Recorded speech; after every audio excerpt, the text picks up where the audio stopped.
Boa noite a todos. É sempre um prazer muito grande estar aqui nessa casa. A lei da sociedade está na parte terceira, sobre as leis morais no Livro dos Espíritos. E a gente trata de três tópicos, que é a necessidade da vida social, a vida de insulamento, o voto de silêncio e os laços de família.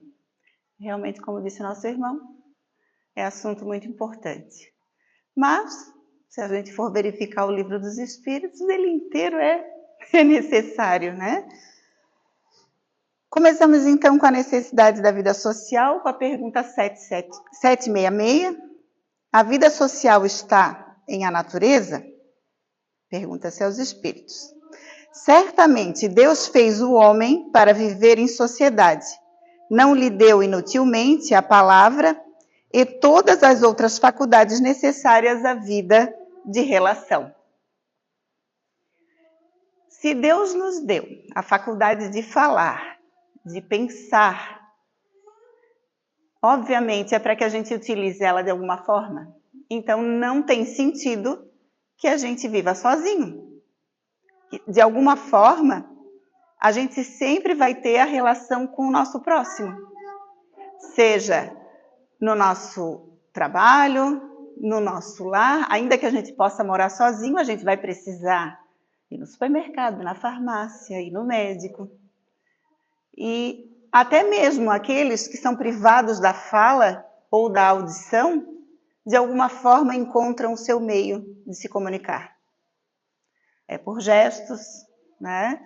Ou seja de que forma for, pelo tato, utiliza-se outros sentidos, mas a comunicação é necessária. Pergunta 767. É contrário à lei da natureza o insulamento absoluto? Sem dúvida, pois que por instinto os homens buscam a sociedade e todos devem concorrer para o progresso, auxiliando-se mutuamente. A necessidade da fala é importante e a necessidade do convívio, porque o convívio é gerador de possibilidades de trabalharmos os nossos instintos, os nossos pensamentos. É sempre a oportunidade de a gente fazer certo ou errado. Obviamente a gente erra, mas a gente vai e acerta, e aí a gente acerta de novo, erra um pouco mais, acerta um pouco mais, e assim a gente vai caminhando para o nosso progresso moral.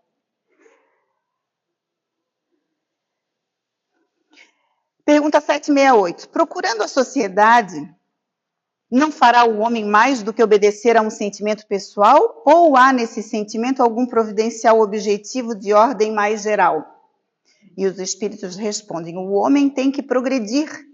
Insulado, não lhe é possível, por não dispor de todas as faculdades. Falta-lhe o contato com outros homens. No insulamento, ele se embrutece, se estiola. Quer dizer, por que nós não temos todos os nossos sentidos desenvolvidos? Porque tem um principal aí que a gente realmente não tem desenvolvido, que é fácil a gente identificar, que é o nosso sentimento de amor. A gente ama quem convém, aqueles que são mais fáceis de lidar. Basta uma contrariedade para que a gente já fique irritado e já queira torcer o pescocinho do outro. Não é assim? A gente se desequilibra facilmente. A gente perde o nosso senso, na maioria das vezes. E a gente fica nesse trabalho íntimo. Eu preciso amar meu próximo, eu preciso trabalhar esses meus sentimentos. Então, só por aí a gente já percebe que a gente precisa se desenvolver nesse sentido. E o Allan Kardec, ele traz um comentário quanto a isso. Homem nenhum possui faculdades completas. Mediante a união social é que elas, umas às outras, se completam para lhe assegurarem o bem-estar e o progresso. Por isso é que, precisando uns dos outros, os homens foram feitos para viver em sociedade e não insulados. Se eu chegasse agora e dissesse assim, ó, minha garganta pifou, quem aí vem aqui fazer a palestra para mim? Quem levanta a mão? Ninguém. Tá vendo? A gente precisa um do outro. Se eu tenho essa habilidade de vir aqui na frente e falar e trazer um assunto e conseguir trazer explicações sobre a doutrina espírita, o outro ali na frente não tem. Mas vocês vieram com o intuito de ouvir, não vieram? De aprender. Então a gente necessita do outro. Agora, eu também necessito que tenha alguém para me ouvir. Aí o que adiantaria eu saber falar se não tivesse quem ouvisse? Isso é um exemplo básico, mas na nossa convivência íntima, no nosso lar, nós temos essas diferenças. A gente aprende com as crianças que estão vindo hoje com habilidades que nos assustam, porque estão vindo mais prontos. Eles têm uma consciência muito grande, então estamos aprendendo com eles. Um filho que sabe mexer melhor na tecnologia, a gente está sempre andando atrás deles, né? Ah, meu celular, eu estou querendo fazer tal coisa. Ai, meu computador, eu estou aqui nesse programa e não estou sabendo. E eles vêm e fazem assim, ó. Tchum! Aí a gente diz assim, nossa, e como é que fez isso? Ah, é fácil. Quer dizer, eles fazem com a maior naturalidade. Então a gente tem a necessidade e a gente vai aprendendo com isso. Fora outros pontos, porque diante do nosso egoísmo e do nosso orgulho, muitas vezes nós temos a dificuldade de pedir essa ajuda. Outro ponto a se desenvolver. Toda vez que a gente necessita de algo, é necessário que eu me coloque na posição daquele que precisa. E, bestamente, a gente acha que não precisa de ninguém, que a gente não precisa do outro. E aí é o orgulho trabalhando dentro da gente. E a gente necessita sim. E a vida, quando a gente é orgulhoso e teimoso de achar que não precisa de ninguém, a vida vai empurrando, empurrando, empurrando, até a gente ficar bem necessitado e dizer assim, ah, realmente eu preciso. Então, o convívio, ele é propício também para isso.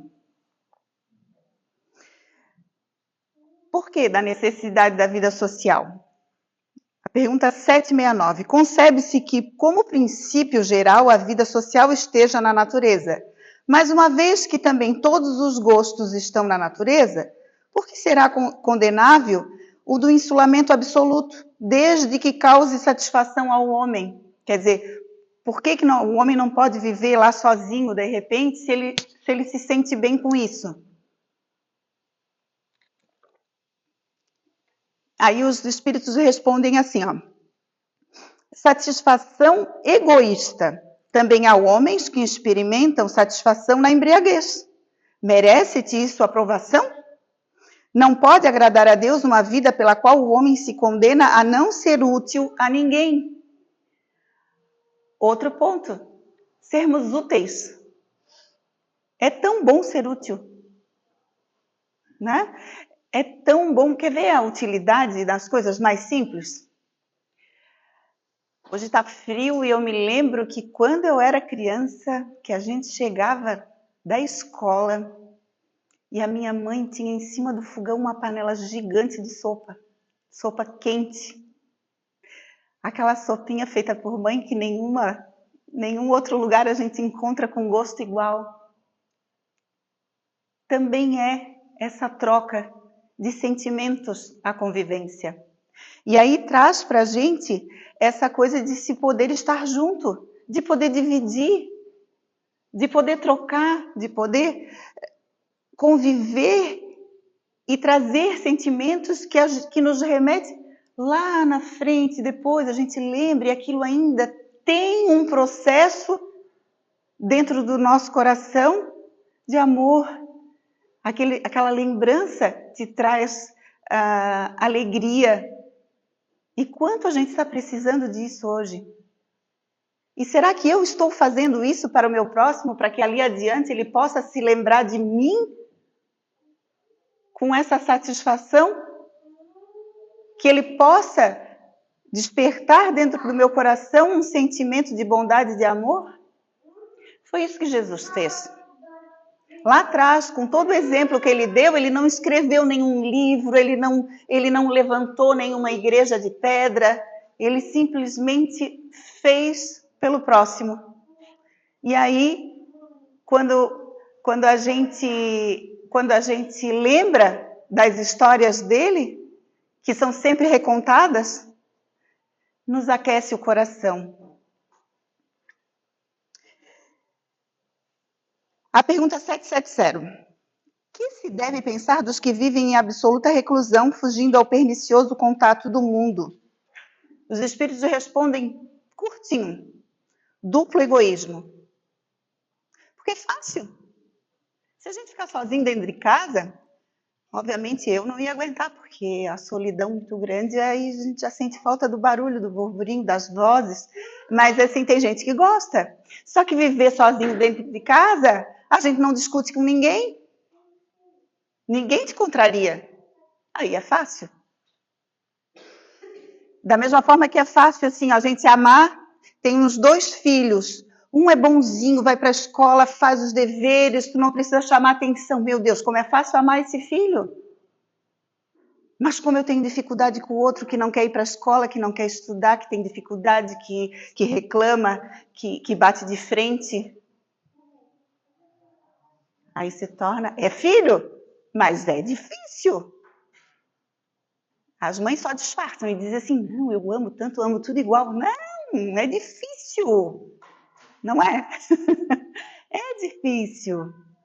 Porque é difícil a gente lidar com aqueles que são diferentes da gente. Aqueles que pensam diferente da gente. Aí essa questão tem a letra A. Mas não será meritório esse retraimento se tiver por fim, uma expiação, impondo-se àquele que o busca uma privação penosa? E aí eles respondem assim, fazer maior soma de bem do que de mal constitui a melhor expiação. Evitando um mal, aquele que por tal motivo se insula cai noutro, pois esquece a lei de amor e de caridade. Não adianta. Se a gente quiser arranjar uma opção aí para ficar sozinho e não conviver com os outros, tá errado. O negócio é fazer o bem. Olha como é mais meritório a gente poder chegar no final da vida e dizer assim, eu convivi com essa criatura que foi tão difícil. Olha que foi difícil, mas eu venci. Eu venci. O outro ficou lá devendo alguma coisinha, porque ficou brigando a vida inteira. Mas eu venci, porque eu aguentei, eu sempre tive palavras boas. Eu sempre quis ensinar. Às vezes a gente diz assim, meu Deus, já gastei todo o meu latim. Né? A gente sempre tem alguém que a gente já gastou o latim inteiro. Ih, já está lá, ó. Falou, repetiu, até que um dia, e pode ser que não seja nessa encarnação, mas as sementes do amor ficam. E essa lembrança não é só nessa encarnação que a gente tem. A gente vai embora com elas. Em algum momento a gente acorda. E aí, aquela pergunta famosa que a gente já escuta em tudo quanto é palestra. Qual seria para a sociedade o resultado do relaxamento dos laços de família? Uma recrudescência do egoísmo. E aí eu fui buscar o que é recrudescer, né? Que é para a gente poder entender bem direitinho. Transformar algo ou alguém mais intenso, tornar mais forte, exacerbar. Então, tornar o egoísmo maior. Então,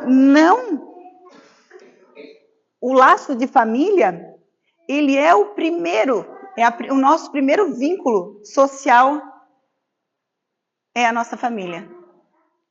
Começa dentro do útero materno, o nosso primeiro vínculo é com a mãe, mas ouvimos já o pai quando temos ele presente, ouvimos aqueles com quem convive dentro da mesma casa, aí a gente nasce, é educado naquele meio, então é o primeiro núcleo familiar.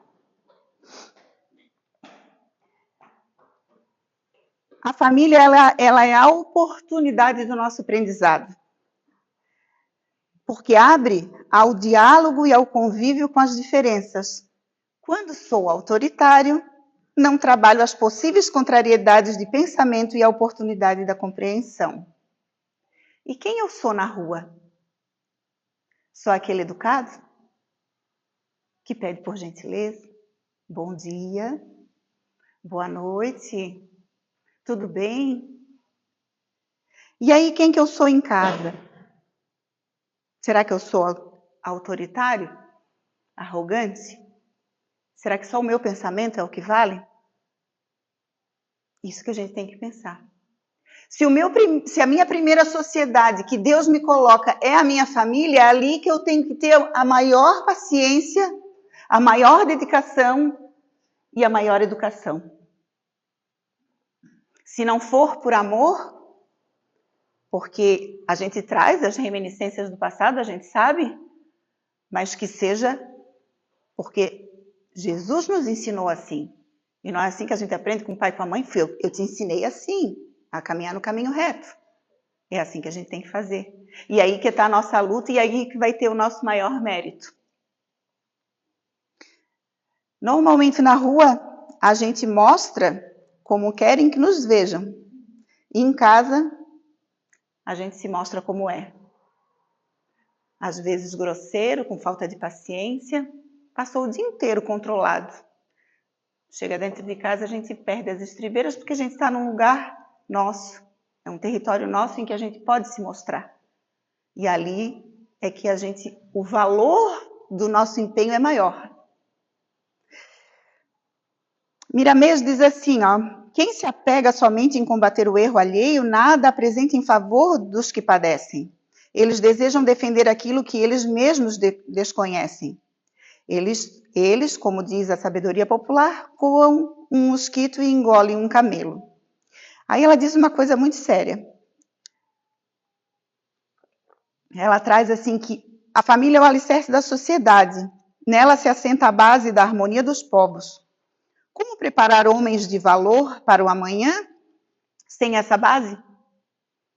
Criança sem orientação é marginalização à vista. Os governos de amanhã deverão, por necessidade do próprio povo, investir nas famílias para a educação e instrução das novas gerações. Não fui eu que disse, foi a Miramês. Então, se a gente buscar essa palavra governo e tirar do contexto do governo da sociedade, mas tirar da nossa parte, que é aquilo que a gente governa, que é o nosso lar, nós vamos ver que a nossa responsabilidade é muito grande com aquilo que a gente oferece para a nossa criança. Normalmente, ela se espelha nas nossas atitudes. Então, quem eu estou sendo dentro da minha casa para que eu tenha um futuro com cidadãos de bem? Que é a coisa que a gente mais quer, que um filho seja um cidadão de bem. Leon Denis, no livro O Problema do Ser, do Destino e da Dor, ele diz assim, nascemos onde necessitamos os ajustes. Por isso, a convivência principal é a família. A convivência permite nos mostrarmos e, com isso, criamos problemas que nos exigem mudanças. Porque nem sempre aquele que convive com a gente vai aceitar aquele defeito que eu tenho. Às vezes é uma briga de uma vida inteira. E a pessoa não se modifica achando que nasceu Gabriela. Eu nasci assim, eu cresci assim, eu vou ser mesmo assim. Não é? Não, gente, a gente pode mudar sim. Quando alguém chega e diz assim pra gente, olha, isso aí não é legal, a gente fica chateado. A gente para pensar. A gente tem cérebro para isso, que é pra gente parar, pensar, ir lá e guardar o nosso orgulho no bolso e modificar as nossas atitudes. Ele ainda nos alerta com a fiscalização do pensamento que implica na dos nossos atos, porque se uns são bons, outros se-lo-ão igualmente. E todo o nosso procedimento achar-se-á regulado por uma concatenação harmônica, ao passo que se nossos atos são bons e nossos pensamentos maus, apenas haverá uma falsa aparência do bem. Continuaremos a trazer em nós o foco malfazejos malfazejo, cujas influências são mais cedo ou mais tarde, derramar-se-ão fatalmente sobre nossa vida. Por que isso acontece? Porque aqui na Terra a gente consegue disfarçar muito bem. A gente fazer de conta que é. A gente criar um verniz. A gente chegar e se mostrar para o outro e dizer assim, eu penso assim, mas nosso pensamento lá no nosso íntimo pode ser outro completamente diferente. Atualmente a gente tem encontrado pessoas assim que tem que, de repente, a gente olha e diz assim, nossa, eu sempre pensei que essa pessoa fosse tão educada e de repente ela ficou mal educada, ou ela está com pensamentos tão diversos que me estranham. E qual é o grande problema disso tudo? É que se aqui eu consigo disfarçar, quando eu passo para o plano espiritual, porque pensamento tem cor, a nossa vibração, a nossa aura, ela tem coloração e os nossos pensamentos, eles são sempre materializados. O espírito, ele consegue ver o que é que a gente pensa por causa disso. E o que acontece quando a gente parte para o outro lado? Nós somos atraídos por aquilo que pensamos. Se a gente fazia de conta que era, mas não era, a gente vai para aquele lugar e com aquelas criaturas que pensam igual ao meu pensamento. Por isso que tem até uma colônia para os espíritas que às vezes trabalham incessantemente uma vida inteira dentro de um centro espírita, mas dentro de casa são verdadeiros tiranos, não tratam os familiares como deveriam ser, quer dizer, fazem de conta que são bons, e aí chegam na espiritualidade e ficam perdidos. Meu Deus, mas eu trabalhei uma vida inteira no centro espírita, fiz palestra, fiz não sei o quê, e como é que eu estou aqui agora, perdido? Porque fez de conta. Porque não trouxe para si todo esse ensinamento. É uma responsabilidade muito grande estar aqui na frente falando. Porque quanto mais te for dado, mais te será cobrado. Quanto mais a gente entende, porque eu sei falar sobre isso, mas será que eu sei fazer o que eu estou dizendo? Essa é a responsabilidade de cada um. Nós temos a responsabilidade dos nossos atos. Emmanuel, ele tem um texto muito bonito que fala sobre a tolerância. Vou passar uns 5 minutinhos. Ele diz assim, tá bom. Tolerância é caminho da paz, caminho de paz. Não julgues esse ou aquele companheiro ignorante ou desinformado, porquanto se aprendestes a ouvir, já sabes compreender. Então, se eu aprendo a ouvir, eu sou obrigada a saber compreender. Diante de criaturas que te enderecem qualquer agressão, conversa com naturalidade, sem palavras de revide que possam desapontar o interlocutor. Porque a gente tem que entender que o outro pode não estar no dia bom. E não importa o que o outro faça, o importante é que eu não faça para ele. E o que acontece com aquele que não revida? A gente não cria guerras. A guerra só acontece porque se revida. Eu jogo a pedra e tu me devolve a pedra. Eu jogo a pedra, daqui a pouco eu estou com uma pedra maior, te jogando. Ela diz, meu Deus, agora eu vou arranjar uma maior ainda. E assim vai nessa troca que não leva a lugar nenhum. Perante qualquer ofensa, não percas o sorriso fraternal e articula alguma frase capaz de devolver ao ofensor a tranquilidade. Se a gente devolve, a gente só dá para o outro aquilo que a gente tem. Se eu tiver impaciência, eu vou devolver impaciência. Mas se eu só tenho amor, como que eu posso devolver algo diferente disso? Não é fácil, tá? Não estou dizendo que isso tudo é fácil. Em alguns momentos vai ser mais fácil, dependendo da pessoa vai ser mais fácil. Em outros momentos vai ser mais difícil. Mas é exercício. Nos empecilhos da existência, tolera os obstáculos sem rebeldia, e eles se te farão facilmente removíveis.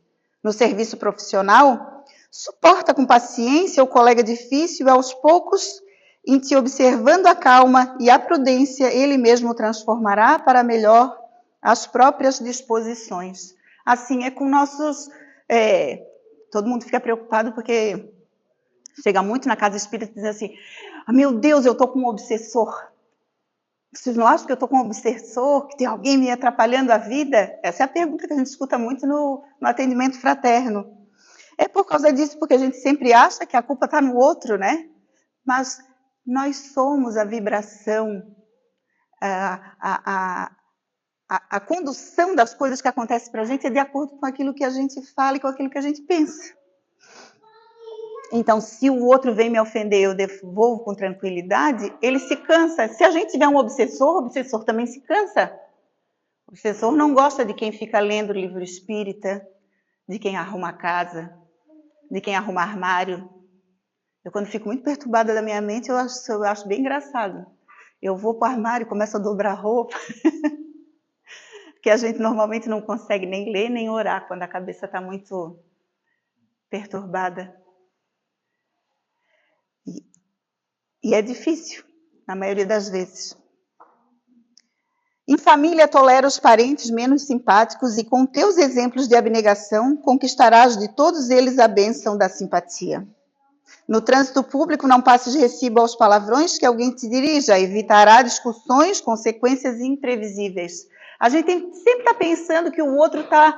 Nossa, ele deve estar com um problema lá no hospital, com algum filho no hospital. Se a gente pensa assim, a gente se desvincula daquela coisa ruim do trânsito. Ele está com mais pressa do que eu, ele está precisando mais do que eu, e a gente deixa passar e a coisa não nos afeta. E a gente não afeta o outro. Quando a gente responde, o que acontece? Pode ser que ele passe o dia inteiro lembrando da gente lá no carro, fazendo um gesto obsceno e dizendo assim, sabe, pensando coisa ruim. E a gente recebendo aquela carga energética o dia inteiro, que a gente já nem sabe mais de onde está vindo esse peso todo, e foi de uma atitude boba no trânsito. Nos aborrecimentos e provações que te surgem a cada dia, suporta com humildade as ocorrências suscetíveis de ferir-te. A tolerância se te fará a trilha do acesso à felicidade, de vez que aceitarás todos os companheiros do mundo na condição de filhos de Deus e nossos próprios irmãos. É a psicografia do Chico, essa fala é do Emmanuel, do livro Plantão de Paz. E para a gente encerrar,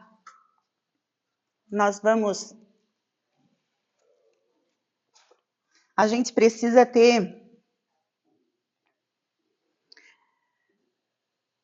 às vezes, assim, uma fala de quem viveu as coisas muito próximo de Jesus, para tocar o nosso coração, para que a gente possa sair daqui assim, lembrando. A intenção dessa leitura vai ser que a gente saia daqui lembrando disso. De que não é fácil, mas quando a gente tem Jesus perto da gente, normalmente a gente consegue. Terminara Jesus a prédica no monte. No alto do morro, ele falando para os seus discípulos. Nisso, o apóstolo Pedro aproxima-se e diz-lhe, Senhor, existe uma ponte que nos conduz ao alto, ao céu, que brilha muito acima, conforme ouvi da tua própria voz. Sei que o reino de amor está dentro de nós, mas deve haver no além o país da beleza, mais sublime que o sol, em fulgor e grandeza. Onde essa ligação, Senhor, esse divino acesso?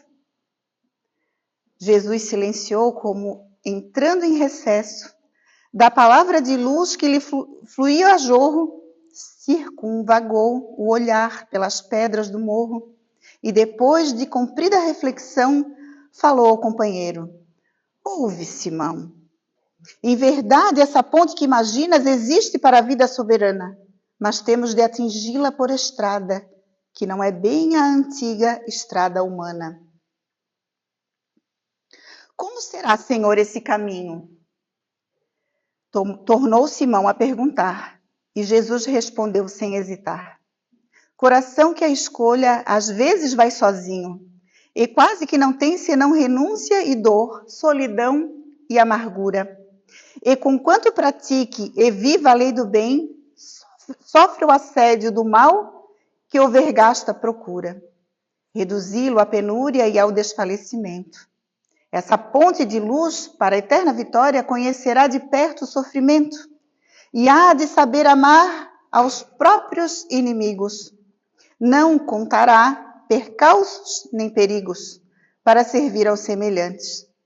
Viverá para o bem a todos os instantes, e mesmo quando o mal pareça o vencedor, confiando-se em Deus, doará mais amor.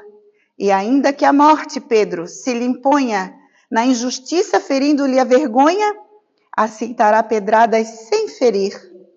Desculpará a injúria e a humilhação. Se deseja elevar o coração, aponte para o reino do porvir.